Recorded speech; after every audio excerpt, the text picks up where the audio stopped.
السلام علیکم ورحمۃ اللہ وبرکاتہ۔ اعوذ باللہ من الشیطان الرجیم، بسم اللہ الرحمن الرحیم۔ آیت نمبر 56، الذین وہ عاہدت جن سے وعدہ کیا، منہم آپ نے، یعنی کہ آپ نے جن سے معاہدہ کیا، ثم پھر ینقضون وہ توڑتے رہے، عہدہم اپنا وعدہ، فی کل مرۃ ہر بار، وہم اور وہ لا یتقون پرہیز نہیں کرتے، ذرا پرہیز نہیں کرتے، یعنی کہ وعدہ توڑنے کے لیے۔ اس آیت میں بنو قریظہ اور بنو نذیر یہ دو یہودیوں کے قبائل تھے مدینہ میں۔ حضور اکرم صلی اللہ علیہ وسلم نے ان کے ساتھ صلح کا معاہدہ فرمایا ہوا تھا اور ان کے ساتھ وعدہ کیا ہوا تھا کہ اگر کفار مدینہ پر حملہ کریں گے تو یہ مسلمانوں کا ساتھ دیں گے، کیونکہ اس ٹائم جو مدینہ میں اسٹیٹ ہے وہ اسلام کی ہے اور یہ اسلامی ریاست میں ایک اقلیتی شہری کی حیثیت سے رہ رہے ہیں، تو پھر اس حساب سے یہ اسلام کے ہی قائل ہوں گے اور اسلام ہی کے فرما بردار بنیں گے۔ لیکن جب بھی کفار کو اسلحہ وغیرہ یا کسی بھی چیز کی ضرورت پڑتی تھی تو یہ مسلمانوں کے خلاف ان کو مہیا کر دیتے تھے اور وعدہ توڑ دیتے تھے، پھر توبہ کرتے تھے، دوبارہ معاہدہ کیا۔ لیکن جب غزوہ خندق ہوئی تو سارا عرب مدینہ پر حملہ آور ہو گیا تھا اور کفار کا پلہ بھاری ہو گیا تھا۔ یہ دیکھ کر یہودی پھر ان کی طرف جھک گئے اور حالت جنگ میں مسلمانوں کے ساتھ انہوں نے بے وفائی کی تھی۔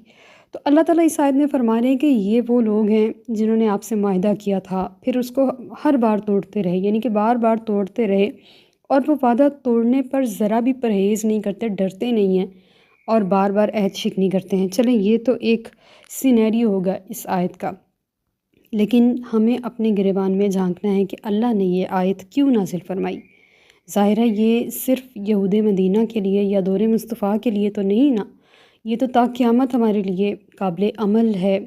قابل تقلید ہے، آئینہ ہے، یہ ہمارے لیے زندگی گزارنے کا راستہ ہے۔ تو ہمیں بھی کسی بھی وعدے کو کرتے وقت پہلے تو کئی ہزار بار سوچنا چاہیے کہ وعدہ کرنا ہے کہ نہیں،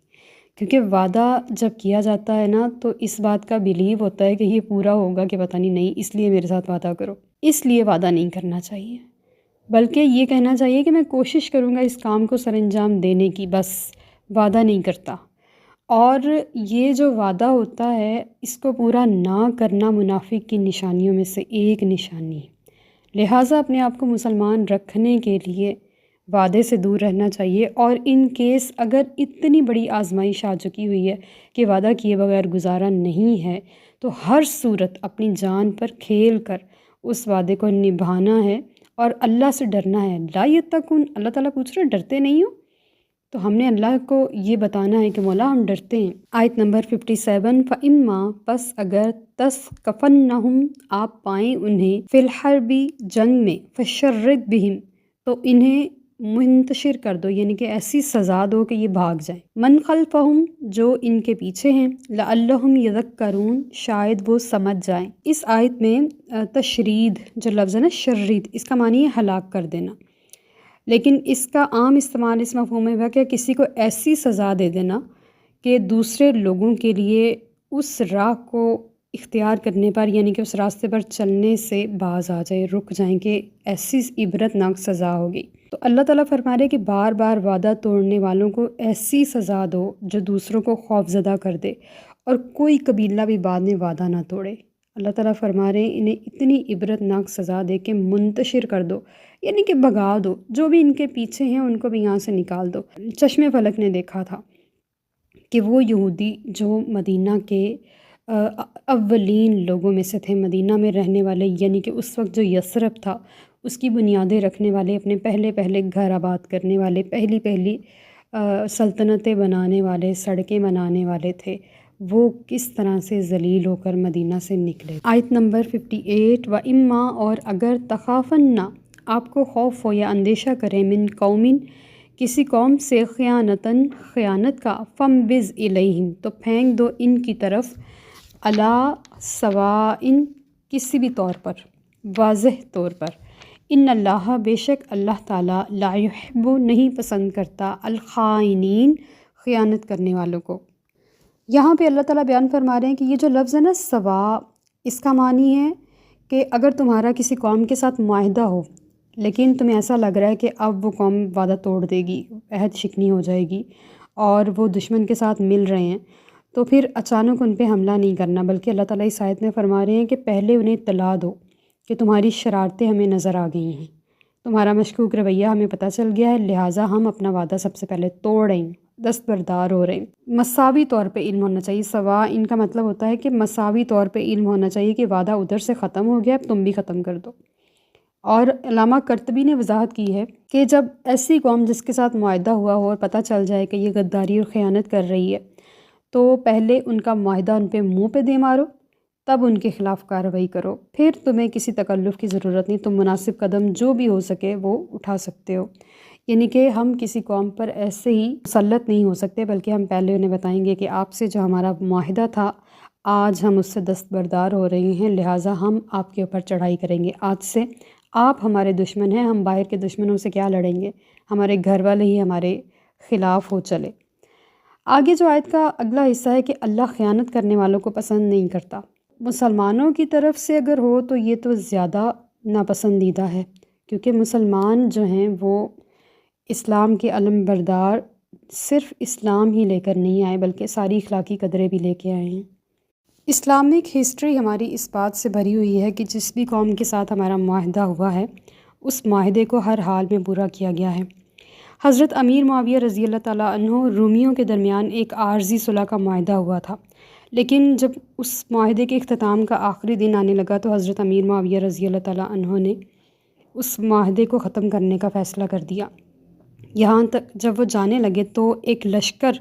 میں سوار ایک شخص صفوں کو چیرتا ہوا آگے بڑھا، وہ کہہ رہا تھا اللہ اکبر اللہ اکبر، وعدہ پورا کیا جائے اور خیانت نہ کی جائے۔ تو لوگوں نے پہچانا تو وہ عمر بن ابنسہ تھے۔ حضرت امیر معاویہ رضی اللہ تعالیٰ عنہ نے پاس بلا کے وجہ پوچھی تو بولے کہ میں نے اپنے ہادی مرشد صلی اللہ علیہ وآلہ وسلم کا یہ فرمان سنا ہے کہ جس کا کسی قوم کے ساتھ معاہدہ ہو تو اس وقت تک کوئی نہ کوئی گرہ باندھے اور نہ کھولے جب تک کہ وقت مقرر نہ آ جائے یا معاہدہ منسوخ نہ کر دیا جائے۔ جب حضرت امیر معاویہ رضی اللہ تعالیٰ عنہ نے یہ بات کریم آقا صلی اللہ علیہ وسلم کی سنی تو آپ نے فوراً ہی اپنا سر تسلیم خم کیا اور واپسی کی راہ لی۔ یعنی کہ انہوں نے یہ نہیں کہا کہ حالات بدل گئے ہیں اب سنت نبوی سے ہم روگردانی کر سکتے ہیں، بلکہ انہوں نے اس بات کو فوراً ہی ایکنالج کیا اور آپ نے واپسی کا قصد کر لیا۔ تو خائنین نہیں بننا، کسی بھی معاملے میں اگر کوئی مشورہ مانگتا ہے، اگر کوئی امانت رکھواتا ہے، اگر کوئی کسی بھی معاملے میں آپ کو انوالو کرتا ہے اور کہتا ہے کہ کسی کو میرے ساتھ شامل نہیں ہونے دینا، تو بس پھر آپ نے اس کی خیانت نہیں کرنی۔ یہ ہمارے اوپر ایک ذمہ داری ہے، اور خیانت بھی منافق کی علامتوں میں سے ایک ہے۔ آیت نمبر 59، ولا اور نہ یحسبن، گمان کریں، ہرگز گمان نہ کریں یا خیال نہ کریں، الذین کفروا، کافر، سبقوا، کہ وہ بچ کر نکل گئے، انہم، بے شک وہ، لا یعجزون، نہیں عاجز کر سکتے۔ جب میدان بدر میں کفار کے کافی لوگ جو بھاگ گئے تھے اس وقت، تو اللہ تعالیٰ ان کو مخاطب کر کے فرما رہے ہیں کہ کافر یہ خیال نہ کریں کہ وہ اب موت سے بچ گئے ہیں، بلکہ جب ان کا مقررہ وقت آئے گا وہ موت ان کے سامنے آ کھڑی ہوگی،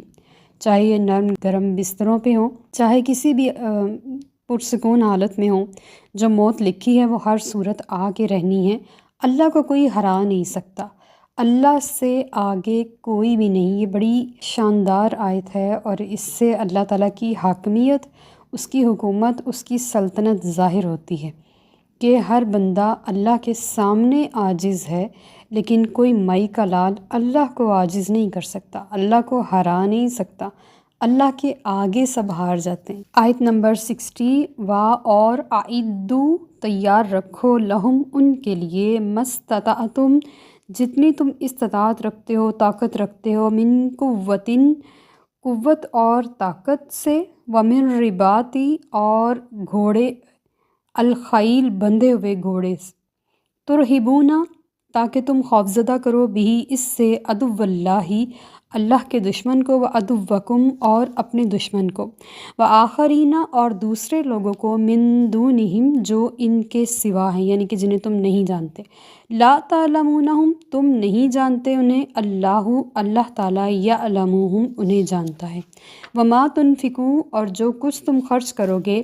من شیئن کوئی بھی چیز، فی سبیل اللہ اللہ کی راہ میں، یوفا تو پورا پورا دیا جائے گا، الیکم تمہیں، وانتم اور تم پر، لا تظلمون ظلم نہیں کیا جائے گا۔ بڑی پیاری آیت ہے، اور یہ ہر دور کے تقاضوں پر پوری اترتی ہے۔ یہ نہیں ہے کہ یہ صرف دور مصطفیٰ کی آیت ہے، یہ تا قیامت جتنے بھی مسلمانوں کو مسائل، جتنے بھی چیلنجز اور جتنی بھی چیزیں درپیش ہوں گی نا، یہ آیت ان سب کا تدارک کرے گی، ان سب کے لیے ہتھیار بنے گی، حوصلہ بنے گی۔ اس آیت سے ان سب کے لیے معلومات حاصل ہو جائیں گی کہ اب ہمیں کیا کرنا ہے۔ یہاں پہ اللہ تعالیٰ حکم دے رہے ہیں کہ تیار رکھو قوت اور نشان زدہ بندھے ہوئے گھوڑے،